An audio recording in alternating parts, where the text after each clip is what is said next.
നമസ്കാരം. രാവിലെ കണ്ണ് തുറന്നു കഴിഞ്ഞാൽ ഏവരും ആഗ്രഹിക്കുന്നു ഇന്ന് നന്നായി പോകണമേ, നല്ലൊരു സന്തോഷമുള്ള ഒരു ദിവസമായി പരിണമിക്കണം എന്നുള്ളതാണ്. ഇതിലേക്കൊരു അത്യാവശ്യ ഘടകം നമ്മൾക്ക് ഉള്ള ഈ പരിമിതികളെല്ലാം മറന്ന് ഉള്ളതിനെ അപ്രീഷിയേറ്റ് ചെയ്യുക എന്നുള്ളത് നമ്മൾ എവിടെയോ നഷ്ടപ്പെടുത്തി കളഞ്ഞു. കാരണം ഇല്ലാത്തതിനെ നോക്കി പൊയ്ക്കൊണ്ടിരിക്കുകയാണ്. രാവിലെ പരക്കം പായുകയാണ്. ഒന്ന് ചിന്തിച്ച് നോക്കുക, നമ്മൾക്ക് എന്താണ് ഇല്ലാത്തത് എന്നുള്ളതാണ്. എല്ലാം ഉണ്ട്. ഉള്ളതിനെ നോക്കാതെ ഉള്ളതിന് ദൈവത്തോട് നന്ദി പറഞ്ഞ്, ഈശ്വരനോട് നന്ദി പറഞ്ഞ്, ഒരു ആത്മവിശ്വാസം കൂടി മുന്നോട്ട് പോയി അതിനുശേഷം നമ്മുടെ ഈ നേട്ടങ്ങൾക്ക് വേണ്ടിയിട്ടുള്ള മുന്നോട്ടുള്ള യാത്രയിൽ തടസ്സം ഉണ്ടാകില്ല എന്നുള്ളതാണ്. കാരണം ഇവിടെ ഗ്രാറ്റിറ്റ്യൂഡ് എന്നുള്ള ഒരു വിഷയം നാം മറന്നു കഴിഞ്ഞു. രാവിലെ നാം കണ്ണ് തുറക്കുമ്പോൾ തന്നെ നമുക്കുള്ളതിനെയൊക്കെ കണ്ട്, ഈശ്വര എനിക്കിന്ന് 3 നേരം ആഹാരം ലഭിക്കുന്നു, വളരെ നന്ദിയുണ്ട്. ആ ആഹാരത്തിന് മുന്നിൽ ഇരിക്കുമ്പോൾ ആഹാരം എവിടെ നിന്നാണ് വന്നത്? ഭക്ഷണ സാധനം, അരി ഏതോ സംസ്ഥാനത്ത് നിന്നും ആരോ ഉണ്ടാക്കിയ ഒരു പച്ചരി, ഇല്ലെങ്കിൽ അതുകൊണ്ടുണ്ടാക്കിയ സാധനങ്ങൾ, പച്ചക്കറി എല്ലാം തന്നെ നമ്മുടെ മുമ്പിലുണ്ട്, പ്ലേറ്റിലുണ്ട്. അത് നാം കഴിക്കുന്നു. അതിലേക്ക് കണ്ണോട്ടം പോലുമില്ല. എവിടെയോ നോക്കിക്കൊണ്ട്, എവിടെയോ ചിന്തിച്ചുകൊണ്ട്, എന്തൊക്കെയോ ചിന്തിച്ചുകൊണ്ട് നാം വയറ്റിനകത്താക്കിക്കൊണ്ട് മുന്നോട്ട് പോവുകയാണ്. ഏവരും ചിന്തിക്കുക. പക്ഷേ നമ്മൾ കാക്ഷിക്കുന്നതോ സന്തോഷം. ഉള്ള സന്തോഷം കാണുന്നില്ല.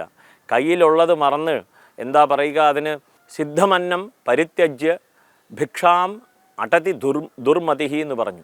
സിദ്ധമന്നം പരിത്യജ്യ, അതായത് സിദ്ധിച്ച വസ്തുവിനെ കളഞ്ഞിട്ട് ഭിക്ഷയെടുക്കുകയാണ് എന്ന് പറയുന്നത് ആചാര്യന്മാരുടെ പരമ്പരയിലുള്ള ഒരു പ്രധാനപ്പെട്ട ഒരു ശ്ലോകമാണ്, ഒരു മഹത് ഉപദേശമാണത്. സിദ്ധമന്നം പരിത്യജ്യ, എന്താണ് നമ്മുടെ മുമ്പിലുള്ളത് അതിനെ തട്ടി ദൂരെ കളഞ്ഞ ശേഷം ഇല്ലാത്തതിന് വേണ്ടി നാം ഭിക്ഷയെടുക്കുകയാണ് എന്നുള്ള ഒരു വസ്തുത, ഇത് ഒരു വലിയൊരു മാറ്റത്തിലേക്ക് കാരണമാകുമെന്ന് തോന്നുന്നു. കാരണം നമ്മുടെ വീക്ഷണമാണല്ലോ നമ്മുടെ ലോകം. ലോക്യത്തെ അനുഭൂയതേ ലോകഃ.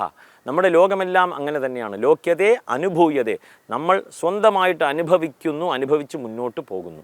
ഇതിലേക്കായിക്കൊണ്ട് ഒരൊറ്റ വിഷയം മാത്രം നാം ചിന്തിക്കുക. നമ്മൾ കാണുന്നതും നമുക്കുള്ളതും ഇപ്പോഴുള്ള എല്ലാ സ്ഥാവര ജംഗമ വസ്തുക്കൾക്കെല്ലാം തന്നെ നന്ദി പറഞ്ഞുകൊണ്ട്, പ്രകൃതിയോട് നന്ദി പറഞ്ഞുകൊണ്ട് ഒരു ദിവസം തുടങ്ങി നോക്കുക.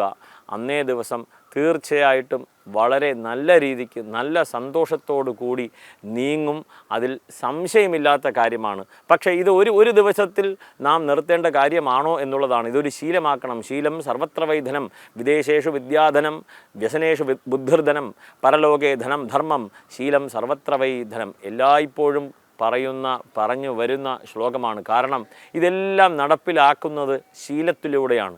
നാം ഈ ആരംഭശൂരത്വം പോലെ ഒരു കാര്യം തുടങ്ങി വയ്ക്കും, 1-2 ദിവസം കൊണ്ടുപോകും, പിന്നെ അതങ്ങ് തഥൈവ അതില്ലാതായി പോവുകയാണ്.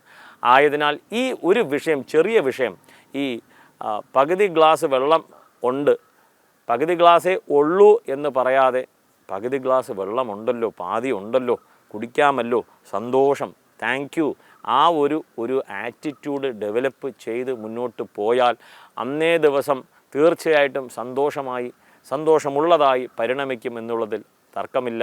നമസ്കാരം.